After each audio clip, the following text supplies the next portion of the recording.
Hey everybody, it's Harry from Slap Your Daddy BBQ, the YouTube channel that teaches you how to master barbecue, so you spread barbecue love. If you love to cook pork butts and you like to compete, you're in for a treat. I'm here with my good buddy, Carlos Flores. He's one of my patrons, and we are going to be doing a cook on some pork butts. Carlos is a competitor, and he wants to learn how to create award-winning first place butts. And we're gonna go through about 4 butts today, show you guys the different techniques for trimming, for seasoning, for prepping, for smoking, so that you too can up your pork game and win some barbecue contests, go on the stage and get the BATs. Those are known as big ass trophies.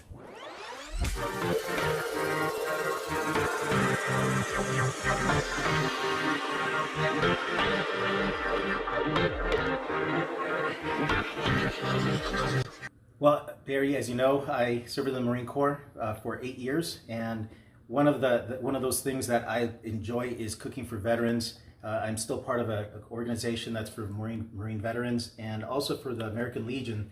We just started a recent cooking event. It's a backyard barbecue. It's called Operation Smoke Ring, and that's what really got me hooked to competition.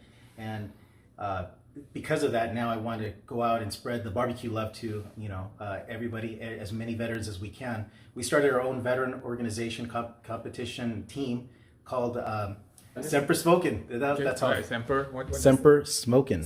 Semper Smokin'. Yeah. Yes. And that's because Marines always say Semper Fi, so Semper Smokin' meaning always smoking. And one of the things that we want to do is do another barbecue event next year, so we can bring more veterans from other organizations and compete against each other. I don't think anybody else is doing that right now, so we're really excited about that. And bring awareness to a lot of the veterans. There's 22 veterans that die of suicide every day, and we want to bring awareness to a lot of the PTSD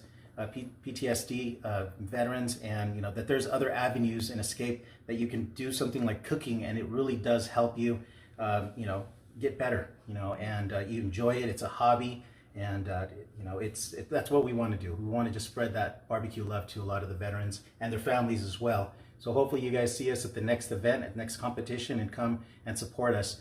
A lot of the money that I know Harry saves, it goes to Operation Homefront. So a lot of the things that we do as well, the charity organization that I'm a part of is the Marine Corps League. And a lot of the stuff that we do as well, we support a lot of the veterans and their families of Marines that have passed away or are in need. So hopefully you guys can go out and support us. Thank you. Excellent. We have 4 butts, today's test, and Carlos is holding one that has the bone removed. So Carlos is going to show them how it's removed here. So there is a bone here, which will show you what is it. So this is a boneless butt. We have 2 boneless and 2 bone-in, and we're going to show you guys the different trims that we can do to the butts, going all the way to a 4.5 pound trim, and then all the way to a 10-pound trim. And we're also going to be using some of these products here. You don't need it for backyard cooking, but we are cooking competition today, so please don't send me hate mail on all the things that we use on our butts, because we need to make sure that we can win a contest with some of these injection ingredients. Hi Carlos, so this is our first boneless butt, and we're going to do what we call a butterfly trim. So butterfly trim essentially is to kind of split the butt in the middle so that you can let it sit, right? And then the muscle stays on top. So pork butt number 3 is what I teach in my normal backyard class, because this is the most error-free, low probability of screw up. Right, so today we have 4 butts. So with 4 butts, you have a lot more flexibility, and that's why some teams who have space, they cook 4 butts. But I cook on a Weber Smokey Mountain 18, so I just have to make sure that I nail it right. Now, a very important black belt tip: when you buy butts, buy trim at home. Why? Sometimes the butt is a bad butt, and the butt has gashes, or it doesn't look right once it comes out of the box, out of the packaging. So make sure you trim at home and bring the best trim butt to contest. So here's the 4th butt. You saw butt number 1, which was the butterfly. Butt number 2 was the 4.5 pound crazy Devastator trim. Butt number 3 was my normal class trim, which has the lowest risk of error. A lot of my students have been using that to win first place. The 4th butt is a hybrid.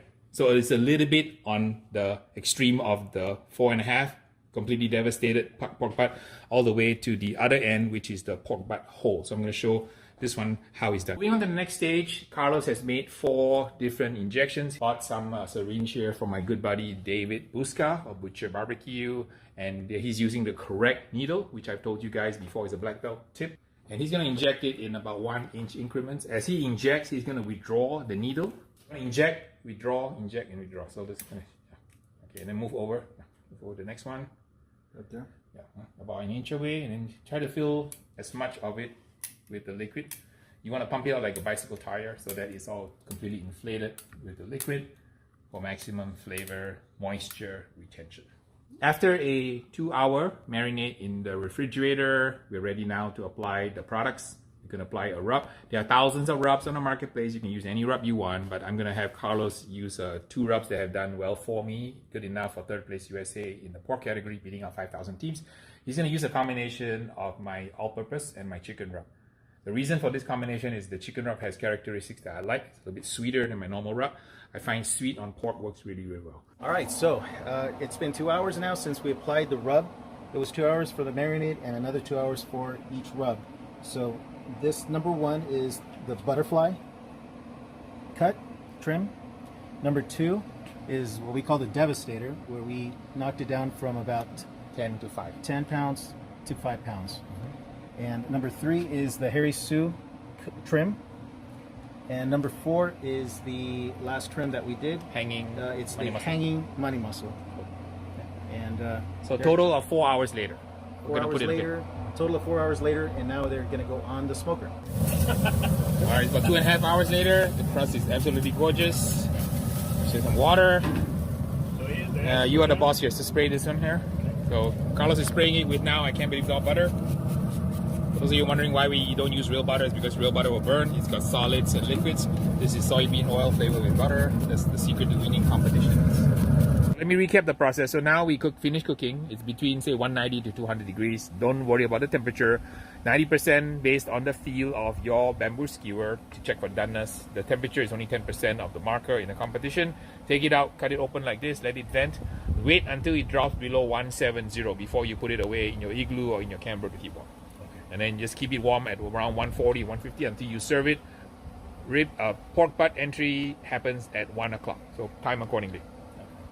Then when you do this, be very careful not to get the shards of foil onto the meat, because if you cut the meat later, you're going to get disqualified for foreign object rule. And trust me, it's happened to even me. I had a piece of foil on the meat and I got disqualified. Just like that. 5 days of hard work, just one tiny sliver of foil. I couldn't even see the foil. The judge saw the foil and they brought it over and they had to shine it in the light. And the guy who found it was a new judge. It was his first time judging. Of course. So, and he found the tiniest sliver, and a young guy with good eyesight. I can't see that tiny thing. So they had to actually shine it in the light to see the reflection. Oh, okay, the tiny little sliver. Hey, that's how the rules are. So foreign object rule. All right, we're back in the Sukasa here, and Mr. Beans is going to be able to try these 5 different meats that we made at Carlos's house. Checking out the pork butt, tasting it, enjoying every piece. I wonder which one he likes the best. We all like number 1. There you go, Beans. Good job, Beans. Thanks for stopping by, guys. We'll see you guys in the next video.